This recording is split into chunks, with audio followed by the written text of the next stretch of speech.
akan kita lakukan, Dok, gitu, bila memang terjadi kehamilan di usia dini?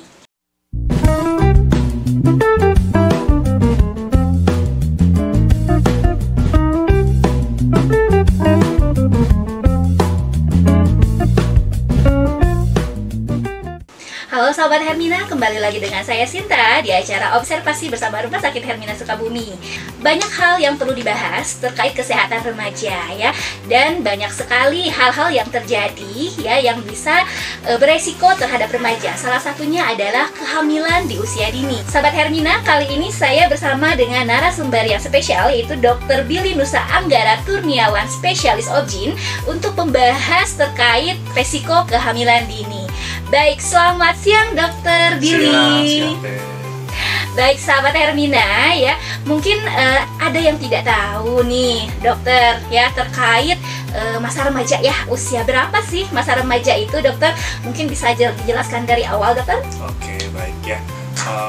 Emang ini udah permasalahan yang sangat umum banget ya di kalangan masyarakat, dan bahwa pernikahan di usia dini ini sangat tinggi sekarang ini. Dan untuk usia yang ditentukan secara undang-undang pun itu kurang dari 19 tahun sudah merupakan kehamilan di usia dini. Dan untuk terkait dengan hal tersebut, kita sebagai orang tua ataupun teman-teman semuanya, ibu-ibu semuanya harus lebih bisa open-minded, harus bisa terbuka gitu ya terkait dengan hal ini. Ya, berarti memang harus ada kedekatan yang lebih lagi ya, untuk hal-hal seperti ini dari orang tua ke anaknya ya dokter ya.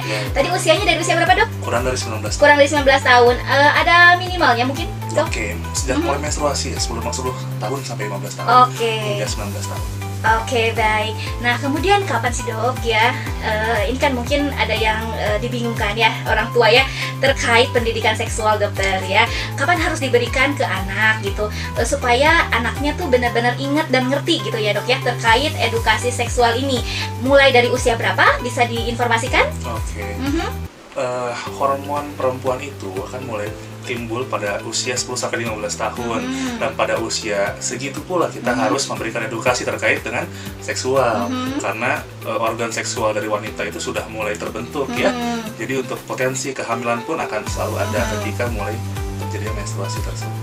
Ya, dokter, kemudian ya dok ya, untuk si pendidikan ini ya, si edukasi untuk seksual ini,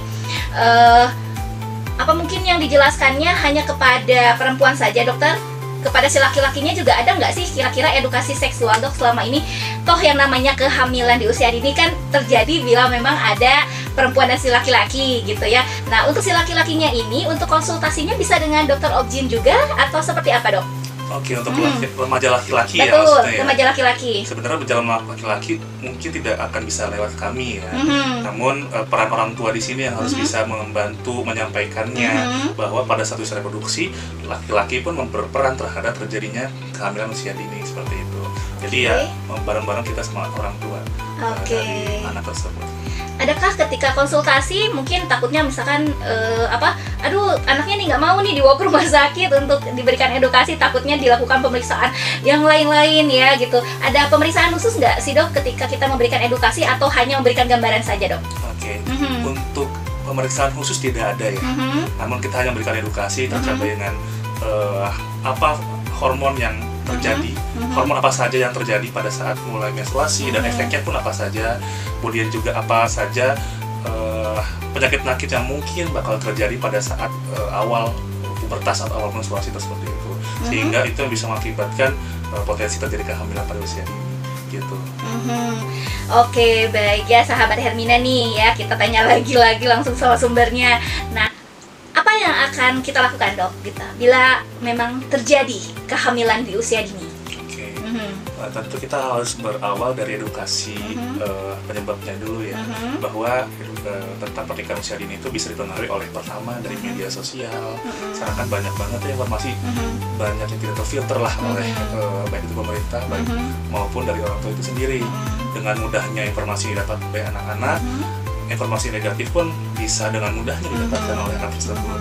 Yang kedua juga bisa oleh peran kepedulian orang tua itu sendiri, bahwa dengan tidak konsisten untuk memberikan atau kekhawatiran terkait edukasi seks usia dini, ya itu juga diharapkan malah membuat dari pasiennya atau anaknya itu menjadi tidak mengetahui mana yang baik dan mana yang buruk gitu. Dan disitulah peran dari orang tua tersebut. Dan apabila sudah terjadi kehamilan di usia dini atau pernikahan di usia dini, tentu kita harus bisa edukasi kepada pasiennya. Yang pertama, bahwa kehamilan di usia dini itu beresiko terjadinya preeklamsi. Yang kedua, bisa juga paparan usia dini itu bisa mengakibatkan atau beresiko juga untuk terjadinya kanker serviks di kemudian hari. Ya, jadi beberapa penyakit yang bisa disebabkan oleh adanya kontak seksual di usia dini itu harus siap dihadapi oleh pasien tersebut gitu. Karena ketahanan mental wanita yang belum matang secara fisik dan juga batinnya, ya itu juga berperan penting nanti pada saat mengelola dari bayinya gitu. Dikhawatirkan jangan sampai terjadi baby blues syndrome ataupun sampai gejala ke arah psikotik atau keinginan untuk tidak mengurus bayinya sama sekali, bahkan ingin membunuh lah dari bayinya. Itu yang harus kita cegah selama edukasi itu. Baik ya sahabat Hermina, namanya juga resiko ya dok ya. Ya semua orang tua, semua anak juga ada resiko ya. Salah satu resiko terjadinya kehamilan dini ini.